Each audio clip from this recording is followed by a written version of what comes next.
Alright, it's time for another Old Norse lesson. Now, as those of you who have stuck with this through now know, Old Norse gets harder before it gets easier. And so, as you can tell, probably just by looking at viewership numbers on these lesson videos, a lot more people decide they're going to start than ever carry through and finish. But for those of you who carry through and finish, I don't actually know how many of these lessons there will be, but more and more over time, these lessons will be more about me shepherding you through a reading and less about introducing, this new minefield of grammar to learn. There is a finite amount of it, although we do have to jump around quite a bit from subject to subject at the beginning just to help get you up and running. And in doing that jumping around, I focus first of all on very frequent words because you'll see them so often. And so this is going to be a kind of a supplement to the first strong verb lesson. I'm going to introduce you to several more common strong verbs from classes 3, 4, 5, 6, and 7, and class 3 and 4 will be new to you with this video.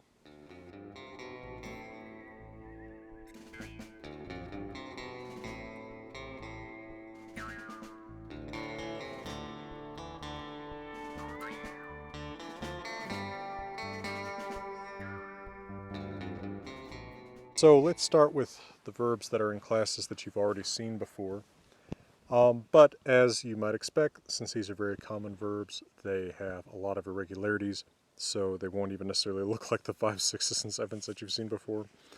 Let's start with technically a class 5, Likia.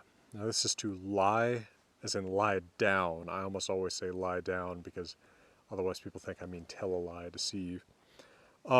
But it is particularly common because it also shows where something is located, right?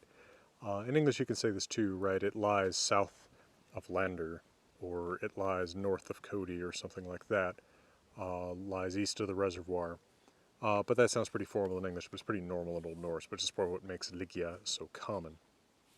Your present tense is going to be as you'd expect in a verb. We've got ek, lig, thu, ligger, han, ligger, ver, ligium, ther, ligith, and ther, ligia. Now notice with that J, the J only stays in cases where it's followed by a U or an A. The J is going to drop when it would be at the end of the word, or when it's followed by, or would be followed by an R or an I. Now the past tense does not look probably very much like you're expecting. It's ek lo, thu lot, han lo, ver logum, ther loguth, and ther logu. Now note, this is actually maybe a little bit more memorable if you think about it as like English I lie, past tense I lay, although of course a lot of contemporary speakers and speakers for hundreds of years have been confused about this verb in English too. But if you know that in English it's I lie, I lay, that may help you remember ek lig, ek law in the past. But also note that when the singular past tense form of the verb ends in a vowel in the first person, ek law, then the second person is going to have two T's. Lot, not just lot with one T. Alright, so that's your class 5, which is pretty anomalous. Let's do a couple class 6s. The first one I'm going to give you is actually pretty normal. It's Draga, meaning drag, draw, pull, any motion that brings something closer to something else. Also frequently used in drawing weapons. The English cognate of this is actually draw. The English word drag is actually borrowed from this Old Norse word. Alright, so go ahead and thinking about a class 6 from the past, like taka or fara that we've already done. Pause the video and see if you can guess the present and past tenses of draga. All right, how'd you do? It ought to go exactly as this class 6 you've already learned do, almost. It's ek drag, thu drager, hon drager, ver drogum, ver dragið, and thær draga. Past tense. Ek dró. And maybe it was a little bit mean to ask you to guess this, but if you remember with Likia, you've got a root that ends in G, and typically G's will drop when they would be word final after an O. So this is ek dro, thu drot, again with the double T's, because the first person past tense ending is vowel final. Hon dro, ver drogum, it comes back, G comes back, it's not word final here. Ver droguð and thær drogu. All right. Another class 6, which is close to normal, is standa, stand, although, like in English, the past tense drops the N that is in the present tense. So here we've got extend, þú stendur, það stendur, ver stundum, þeir standið, and þau standa. Now past tense, the N drops, and you get exstóð, like I stood, but Old Norse will not tolerate a letter D at the end. It won't tolerate a letter D at the end of a word after a vowel or between two vowels. It's going to become an eth, so that's why it's stóð, not stowed. Exstóð, thu stótt. Now here we have double T's, but for a different reason than with Likia and Draga. It's not about the G, it's about the eth. Eth plus T always assimilates to TT, so thu stótt. Það stóð, ver stóðum, þeir stóðuð, and thou stóðu. All right. Now 2 more class 6s that I want to go through with you, have you learn, and it is important that you learn these before proceeding because you're going to see them often. Again, I don't subject you to all this weird grammar because it's something that's going to come up seldom when you're reading this weird language. 2 more class 6s that have J in the present, and that J has caused I mutation, which is also caused by ya, as well as the vowel I. One is hevya. Now hevya is the cognative English heave, like heave something up, heave ho.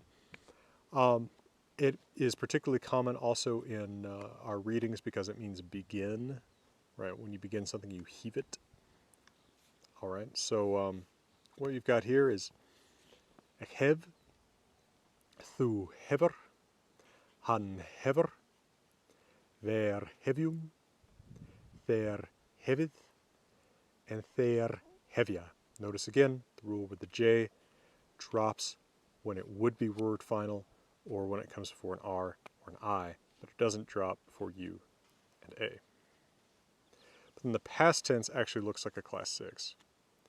Ek hóf, þú hóft, hann hóf, ver hófum, þeir hófuð, and þeir hófu. Now another class 6, similar to this, is duya, which also doesn't look like a class 6 when you look at it right away. It doesn't look, it doesn't have that characteristic vowel ah, letter A. So here we've got ek dui, thu duir, hon duir, ver duyum, þeir duyið, and thær duya. Again, dropping J when it would be word final or before an R or an I. Past tense actually looks like a class 6, kind of like hevya. Ek do, thu dot. Again, 2 T's because the first person singular past ending ends in a vowel, so thu dot, not simply do with one T. Hon do, ver dome, or doum, ther doeth, or doth, and thar dou, or do. Alright, so those are some class 5s and 6s that are a little bit odd for various reasons compared to the ones you've learned before, which are more typical, but that you will encounter quite frequently. After a quick word from my sponsor, I'll give you some new class 7s, and then some class 3s and 4s, which are classes we haven't done before, but since they're such common ones, they really ought to just be learned sort of on their own. The class 4s I'm going to teach you won't teach you that much about the class 4. That's how this goes. All right. Word from my sponsor, then some more tooth bowling.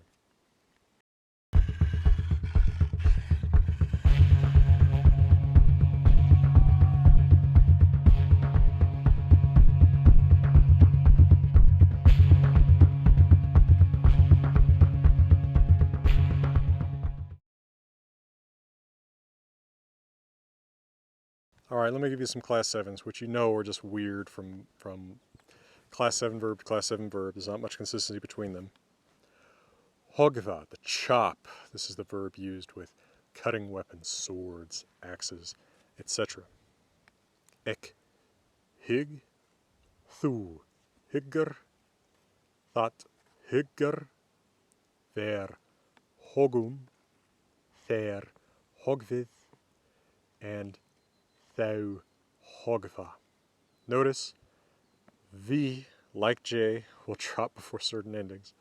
V is going to drop when it would be word final. It's going to drop before R, and then it's going to be dropped before the U in the first person plural, but it's going to come back before I's and A's. So J's drop before I's, V's drop before U's. All right.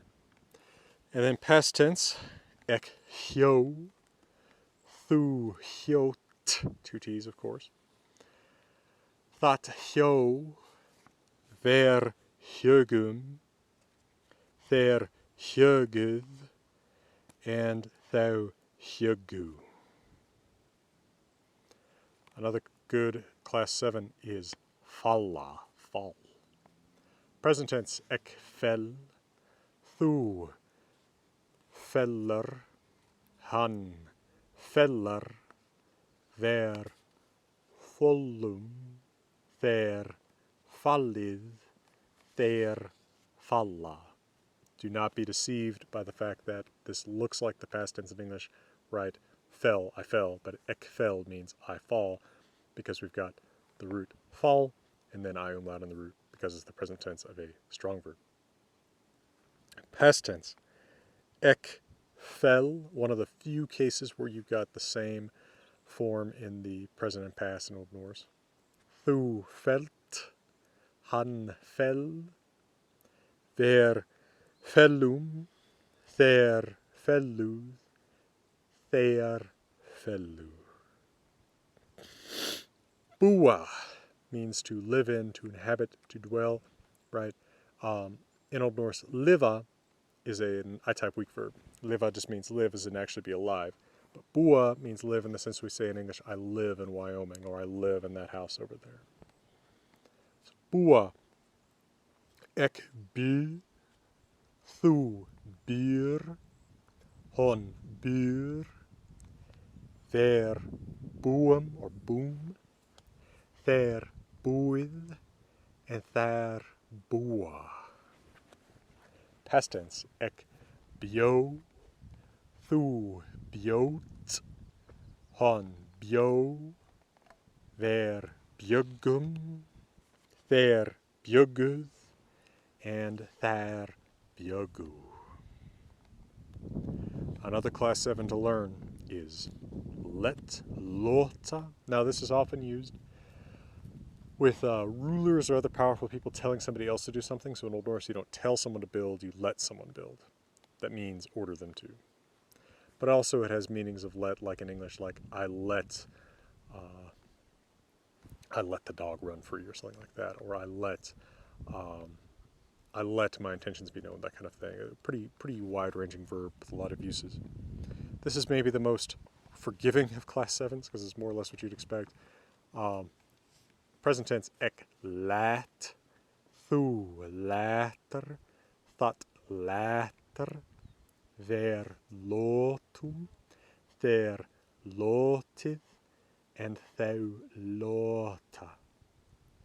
Past tense, ek let, thu let, that let, ver letum, their letuth, and thou letu. Final class 7 for you today. Hlaupa, to run or leap. Perhaps obviously related to English, leap. Present tense. Ek hlaup, thu hlauper, han hlauper, ver hlaupum, þeir hlaupið, þeir hlaupa. Past tense, ek hljóp, þú hljópt, hann hljóp, ver hlupum, þeir hlupuð, þeir hlupu. All right. So now for you bold few who soldier on, let me talk a little bit about classes 3 and 4. So there's certain things that distinguish the various classes. Class 5 classically has a vowel, single vowel in the root, followed by a resonant that is an R. Class 5 is the one without and then a single consonant that's not a resonant. So a single consonant that's not R, L, M, or N. So geva, vowel E, and then a consonant that's not R, L, M, or N. Right, it's F. Now class 4 is kind of like that. The classic version of it is a vowel plus a resonant that is an R, L, M, or N. However, some of the most frequent class 4s, the resonant has actually disappeared at some point. So you're kind of left with a situation where it's a class 4 only in principle. Otherwise, it's basically just an anomalous strong verb. So let me give you just one of these really anomalous ones. We're going to see it so often, I'm just going to stab you with it. Syo, which means to see. Now, this comes from what would have at one point been something like sehwa or seha, sewa, something along those lines, but that resonance disappeared completely. So we're just left with syo. Present tense. Ek se, I see. Thu ser, hon ser, ver sjoum or sjom, ther sjoid, and thær sjå. Past tense, ek så, I saw. Thu såt, hon saw, ver som or som, thær såud or såð, and thær så or så. Now a more typical class 4, although, there's not that much that's that typical about any of these, is komma, come. You see two different main variations of the present tense here. In Norwegian and in Semitic poetry, you're more likely to see ek kum, thu kummer, that kummer. But in Icelandic texts and sometimes in Western Norwegian texts later on, you're more likely to see ek kem, thu kemmer, that kemmer. So you'll see either one of those. And then present plural, ver komum, their komið, and thou komma. Past tense, ek kom, thu komt, that kom, ver komum, their komud, thou komu. All right, and then an actually typical class 4 that's at least common is bera, to bear or to carry. Ek ber, thu ber, han ber, ver berum, their berið, and their bera. hey, at least this time you don't have to do I umlaut because the root has an E in it, and E is already a front vowel. Past tense, ek bar, thu bart, han bar, ver borum, their boru, and their boru. Now, maybe some class 3s, the classic definition of which is you've got a vowel in the root followed by a resonant and then another consonant. So vowel plus R, L, M, or N, and then another consonant. In class 3A, the vowel is an E, or the vowel sound E. So a good example, and one you're going to see often, is verda. This means become. It is often also used in senses where English uses get in making passive constructions. I got beaten up. In Old Norse would be ek varð beaten up, or something like that. Or I got paid would be in Old Norse ek varð paid. So quite a common verb, and like vera, it also has nominatives on either side of it, right? I became powerful, ek varð ríkur. Notice that the ríkur, that powerful, describes me, the subject ek, so it stays nominative. So like vera, this is like an equal sign as far as case goes, and it resets things to nominative. Is another way of looking at it. Vera and verda reset case to nominative. If no other situations apply, and they rarely do.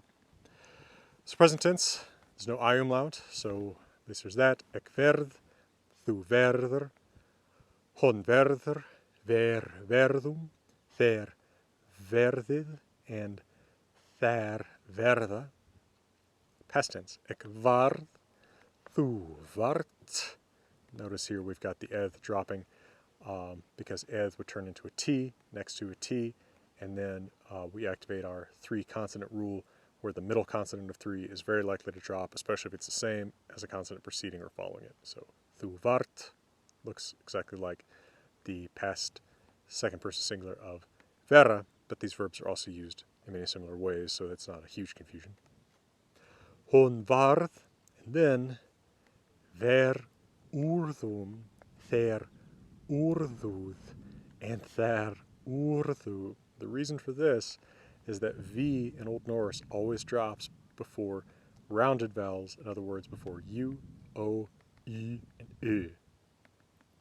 That's why it's Old Norse óðinn, orð, úlfur, ormur, but English woden, word, wolf, and worm. Now there's also class 3b, which there are not numerically many verbs in, but which have 3 that are very common I'm going to tell you about. Now, class 3b has a letter I, the vowel E, followed by a resonant, N, L, R, M, and then another consonant. So we've got finna, which means to find, ek finn, thu finner. Now you can see fither because of the rule like in man or mather, but because the rest of the paradigm has double N's, people tend to analogize it back to finner. So thu finner, most often. That finner, ver finnum, þeir finnið, and thou finna. Past tense, ek fann, thu fant, that fann, ver fundum, þeir funduð, and thou fundu. And yes, NN turns into ND only in the past plural, not in the past singular or in the present. Then there's vinna. This means to win, but it also means to work. So maybe there's some kind of sentimental cliche you could make up about this.